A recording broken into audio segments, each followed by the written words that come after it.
কেমন আছো? আমি ভালো আছি। তো আশা করি তোমাদেরও ভালো লাগছে। আমরা যদি মেট্রো করেছি সেই মেট্রোর ভিতরে আমি প্রথম গেলাম। তো আমার এটা অভিজ্ঞতা গঙ্গার নিচে দেখো, গঙ্গার নিচে দিয়ে যাচ্ছে মেট্রো। আর কি সুন্দর জল দেখা যাচ্ছে, মনে হচ্ছে না শুধু জলই যাচ্ছে। এটা আমাদের বাঙালির নতুন অভিজ্ঞতা।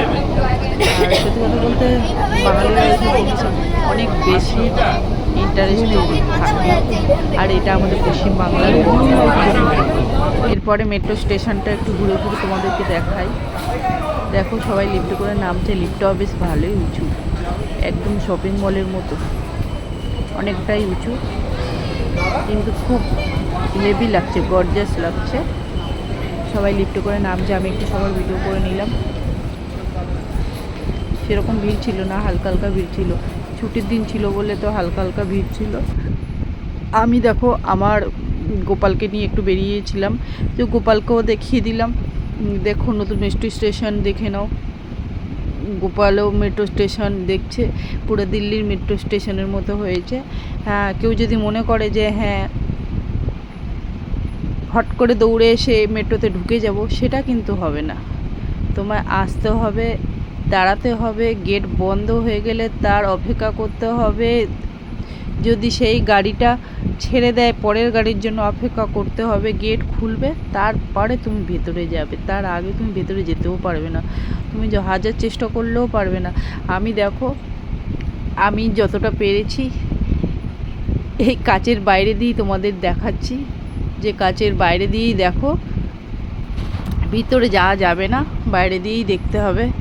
এই দেখো আমি একটু গোপালকেও উঠিয়ে দেখিয়ে দিচ্ছি। আমার গোপালকে তোমরা হয়তো দেখতে পাবে না, কারণ ও ভিতরে ঘুমাচ্ছে, তো তাই দেখতে পাবে না। তোমাদের আমি দেখাতে পারলাম না, অন্য কোনো সময় দেখিয়ে দেবো। আবার কোনো সময় নিয়েই যাবো ভাবছি ওকে, কারণ কি ওরও তো ইচ্ছা করে, সারাক্ষণ ঘরে থাকে। আবার আমি পিছন দিকে একটু ব্যাক করলাম, ব্যাক করে আবার দেখাচ্ছিলাম, কারণ কি একটু স্লো মোশনেই চলছিলাম। ভালোই লাগছিল। প্রথম মেট্রোতে, এই মানে গঙ্গার নিচে মেট্রোতে চড়েছি, মনে একটু আনন্দ ফিল হচ্ছিল। আর আমি কেন, সবাই দেখো আমার পিছনেও যারা আছে তারাও সবাই একদম, কেউ ফটো তুলছে, কেউ ভিডিও বানাচ্ছে।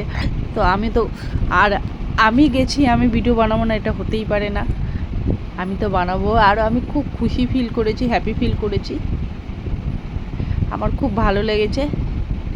তোমরা অবশ্যই আসো, তোমাদেরও ভালো লাগবে। দেখো আমি কেমন টাটা বাই বাই করছি, যে আমার যেন ভিডিওই শেষ হচ্ছে না, আমি যেন আনন্দই করে যাচ্ছি। কতবার যে টাটা করব তার নেই ঠিক।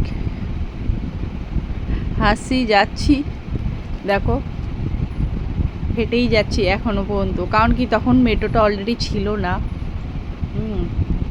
পরে তো ওটা মোটামুটি এটা আমি যখন মানে ধরেছিলাম তখন হয়তো আমি করিনি, এটা আমি হাওড়ার মধ্যে করেছি, হাওড়ার মেট্রোর মধ্যে করেছি। আর প্রথমে তো খুঁজেই পাচ্ছিলাম না, কোদ্দিই যাবো, খালি লোককে জিজ্ঞাসা করছিলাম। দেখো কেউ এখানে একটা জিনিস দেখতে পাবে তোমরা, দেখো আমি একটু ঘুরবো, তারপরে তোমরা দেখতে পাবে। একটু অপেক্ষা করো, দেখাচ্ছি আমি। এই দেখো সায়েন্স সিটির মধ্যে এই গোল রঙের মিনারটা দেখতে পাবে, আর সেটা এই মেট্রো স্টেশনেও দেখতে পাবে। কেউ কেউ চাইলে সামনে থেকেও সেলফি তুলতে পারবে, পিছন দিকেও সেলফি তুলতে পারবে, যার যেরকম মন লাগবে। বেশ ভালোই লাগছিল, হেভি এক্সাইটেড ছিলাম আমি। এগুলো দেখার পরে আমার মনে খুব খুশিও লাগছিল, যেন মনে হচ্ছে আমি পৃথিবী জয় করে ফেললাম। আর আমি এমনিতে একটু একটু একটু জিনিসেই আমি একটু খুশি বেশিই হই। আবার আমি ওই লাইনে গিয়ে আবার দাঁড়িয়ে পড়েছি, দাঁড়িয়ে গিয়ে দেখছি আবার পিছনে নিচু করে দেখছি, এই কারণে দেখছি যে ও মা, সামনেই তো কাচের দরজাটা, ভাবছিলাম পড়ে যাবো, কিন্তু পড়ে যাবো কী করে, ওটা তো কাচের দরজা দেওয়া আছে। কেউ যদি মনে করে যে আমি সুসাইড করবো, তাও পারবে না, কারণ কি আগে তো কাচের দরজা আছে, কাচের দরজায় গিয়ে টোকর খাবে, তারপরে তাকে সুসাইড করতে হবে, আর সুসাইড করতেও পারবে না। আমি দেখাচ্ছি যে দেখো একদম ওই দূর অবধি একদম বেশিটা দূর না, ওই দূর অবধি আছে। এবার দেখো বড় একটা সিঁড়ি, যেন মনে হচ্ছে আমি কেরালার সেই সিঁড়ি ভেঙে ওঠার মতো, যেরকম সিঁড়িগুলো থাকে কেরালায় অনেকগুলো সিঁড়ি আছে না একটা মন্দিরে, ঠিক ওরকম। এবার বাইরে বেরিয়ে পড়েছি। হ্যাঁ, বেরিয়ে পড়ে এবার সবাই প্রথম দিক থেকে দেখায়, আমি তোমাদের লাস্টের দিক থেকে দেখাচ্ছি। ও মা, এই ছেলেটা আবার আমি